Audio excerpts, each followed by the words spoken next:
पंडित मदन मोहन मालवीय जी। ठीक है, हमारे देश में शिक्षा की तो कमी थी ना, किसकी कमी थी? शिक्षा की कमी थी, गरीबी भी थी ना, गरीबी, और खाने की गरीबी थी तो खाने की भी कमी थी, है ना, और एक अनइक्वलिटी भी थी, है ना, समाज में गरीब अमीर का भेद तो था ही। तो मदन मोहन मालवीय जैसे कई समाज सुधारक, जैसे राजा राम मोहन हुए, है ना, ऐसे ही शिक्षा के क्षेत्र में जिनको हम याद करते हैं वो है, सबसे बड़ा नाम जिनका आता है वो है मदन मोहन मालवीय जी। अब उन्होंने क्या किया, देश में स्कूल और कॉलेज ही कमी थे, तो उस टाइम भी विदेशों में जाते थे, इंग्लैंड जाना पड़ता था पढ़ने के लिए, अच्छे कॉलेजेस हमारे स्कूल यहाँ पे नहीं थे। तो उन्होंने क्या प्लानिंग की, उन्होंने बनारस यूनिवर्सिटी खोलना चाहा, ठीक है, जिसमें कि बनारस यूनिवर्सिटी, जिसमें कि हमारे भारतीय बच्चे पढ़ सकते हैं, है ना।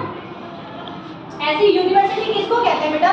स्कूल होता है, स्कूल के बाद कॉलेज होता है, तो बहुत सारे कॉलेजेस जिसके अंडर में आते हैं उसको कहते हैं यूनिवर्सिटी। मतलब एक यूनिवर्सिटी के अंडर में कई कॉलेजेस चलते हैं, बहुत बड़ी चीज है। तो उन्होंने यूनिवर्सिटी खोलना चाहिए, और कौन सी यूनिवर्सिटी? बनारस में वो यूनिवर्सिटी खोलना चाह रहे थे। तो पूरे देश से जगह जगह उन्होंने क्या किया, चंदा इकट्ठा करना शुरू किया। अब चंदे में बहुत सारा पैसा चाहिए, एक पॉजिटिव माइंड की ये स्टोरी है। चंदे में बहुत सारा पैसा चाहिए, तो वो सबके पास घूम रहे थे पैसा लेने के लिए, और वो जा पहुंचे हैदराबाद के निजाम के पास। कहाँ पहुंच गए बेटा? हैदराबाद के निजाम के पास वो पहुंचे। अब वो जो था निजाम, वो पैसे देना नहीं चाहता था, वो चाहता नहीं था कि देश में शिक्षा व्यवस्था फैले, और मदन मोहन मालवीय जी को वो खास पसंद भी नहीं करते थे। तो निजाम ने क्या किया, जैसे ही मदन मोहन मालवीय जी ने कहा कि हमें चंदा चाहिए और बनाना क्या है, हमें यूनिवर्सिटी बनानी है बच्चों के पढ़ने के लिए, तो निजाम ने जो भी पाँव में जूता या जूती पहने हुए थे वो फेंक के उनके ऊपर मार दिया। ठीक है, इतना अपमान किया ना उनका, और किस लिए? क्योंकि वो तो शिक्षा व्यवस्था को बढ़ाना चाह रहे थे, कॉलेज खोलना चाह रहे थे।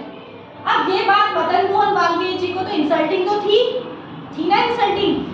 तो इसको उन्होंने पॉजिटिवली कैसे लिया कि वो जो निजाम थे उनके कुछ दूर जाकर, उनके महल से कुछ दूर जाकर बैठ गए, और क्या लेके बैठ गए? उस शू को लेके बैठ गए, उस जूते को लेके बैठ गए, और क्या बोला, ये हैदराबाद के निजाम का जूता है।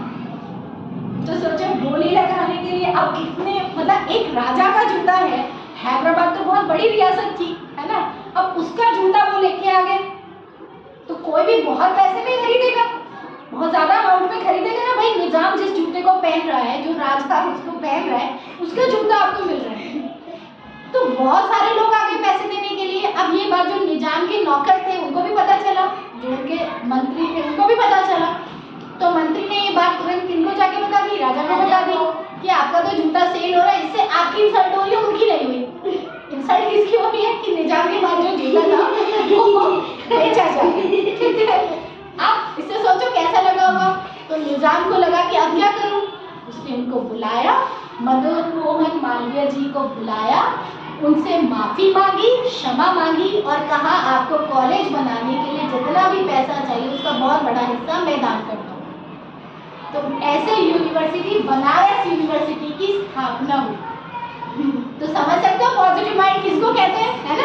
हम छोटी छोटी चीजों से घबरा जाते हैं, मम्मा ने ये बोल दिया है, पापा ने ये बोल दिया, जबकि देखो वो कितना पॉजिटिव माइंड था कि उनको जूता फेंक के मारा गया, और वो बहुत बड़े इंसान थे, उसको भी उन्होंने पॉजिटिव लिया और राजा को झुका दिया।